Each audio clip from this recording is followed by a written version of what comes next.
자고 일어났는데 아이가 아팠던 거야. 무서웠어, 부부는. 하지만 용기를 내서 보건소로 가기로 됐지. 방금 봤어? 예, 봤죠. 이거 확진자가 좀 많아진다는 보도잖아요. 그게 왜요?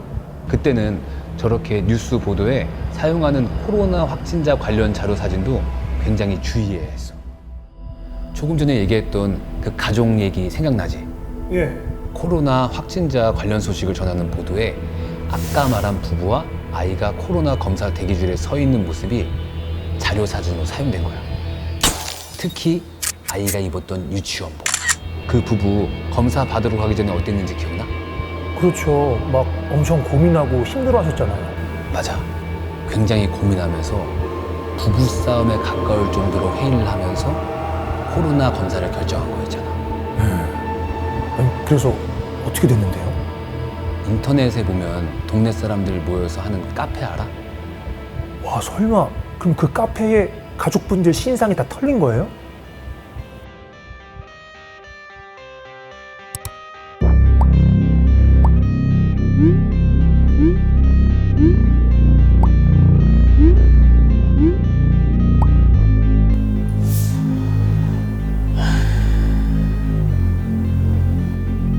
맞아.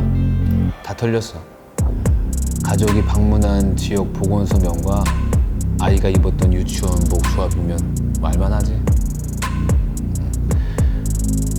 유치원에서는 이미 감기 증세로 집으로 귀가했던 아이가 누구인지 모두들 알고 있었고, 게다가 가족이 방문한 지역 보건소 위치도 공개됐고.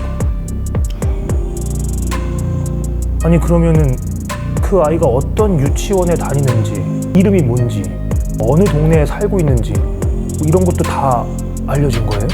그렇지. 유치원복을 알아본 학부모들의 문의 전화가 빗발쳤다고 하네. 코로나 검사를 받고 있던 그 사진 한 장 때문에. 부부와 아이가 거주하고 있던 아파트에서도 사람들은 이들을 두려워하고 피했대. 이 가족에 대한 신상은 점점 더 퍼져나가고. 가장 큰 문제는 아이가 더 이상 그 유치원에 다닐 수 없게 됐다는 거야. 맞벌이 부부한테는 굉장히 치명적이지. 아, 근데 이게 느낌이 좀 쎄한 게, 이게 이렇게 안 끝날 것 같거든요.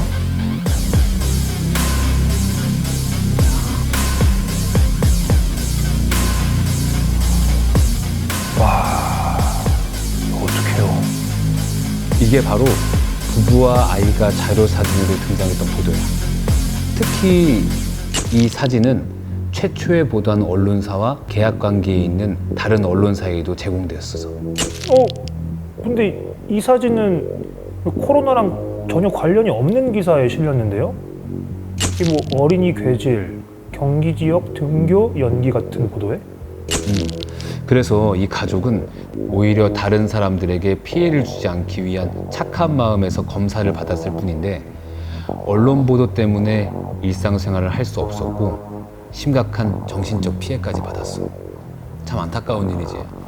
아니, 그러면은 그 기자가 촬영 전에 동의를 구했어야 됐던 거 아니에요? 그렇지. 코로나 검사 받아봤지? 예, 받아봤죠. 그게 보건소에 가게 되면 뭐 한 1, 2분 만에 끝나는 게 아니잖아. 그렇죠. 이게 검사 받는 시간을 좀 생각해 보면 충분히 그 기자분께서 그 부부와 아이에게 동의를 구할 시간이 있었던 것 같은데. 그렇지. 충분히 동의를 구할 수 있었는데 그러지 않았고 또 의도치 않게 확산된 거지. 아니, 그럼 언론사는 그 언론중재위원회에 출석해서 뭐라고 했는데요? 뭐 예측 가능하지 않아? 보도 자체가 잘못됐다는 건 아니고 1. 촬영 동의를 구할 여유가 없었다. 2. 뒷모습만 촬영해 문제 가능성이 적다고 판단했다. 3. 사후적 모자이크로 처리하고 그 가족의 요청에 따라 바로 사진을 홈페이지에서 지우는 등 나름대로 문제가 되지 않도록 노력했다. 그래도 이 가족분들은 진짜 엄청난 피해를 입으셨을 텐데. 그래서 이곳 언론중재위원회가 있는 거잖아. 언론중재위원회에서 상황을 적절히 정리해줬어. 뒷모습을 촬영했다고 하지만 아이의 유치원복과 방문한 지역 보건소, 아이가 감기 증세로 유치원을 조퇴한 사실 등을 종합하면 누구인지 특정 가능. 아이가 더 이상 해당 유치원에 다니지 못하게 되는 실질적 피해 발생. 사진을 촬영 보도한 언론사와 계약 관계에 있는 다른 5개의 언론사에도 사진이 제공되어 보도가 이루어졌고, 어린이 괴질, 경기 지역 등교 연기 등 코로나 검사와는 무관한 기사들에도 사진이 사용. 실질적인 피해가 발생한 만큼 언론사가 손해배상액을 지급하도록 언론중재위원회 중재부 권고.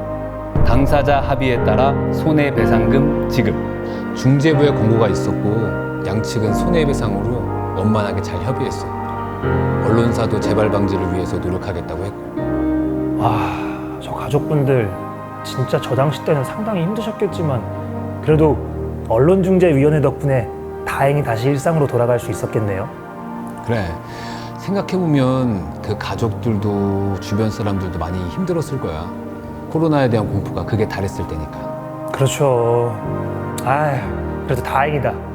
그 가족분들도 언론사도 무사히 잘 다투지 않고 해결할 수 있어서. 그러라고 언론중재위원회가 있는 거 아니겠어? 자, 더 많은 언론 분쟁 사건과 해결 사례들이 있어. 도대체 어떤 사연인지, 또 어떻게 해결되었는지 궁금하지 않아? 언론중재위원회, 언론 분쟁. 그럼 다음 이야기도 기대해 보겠습니다, 선배님. 기대해보라고.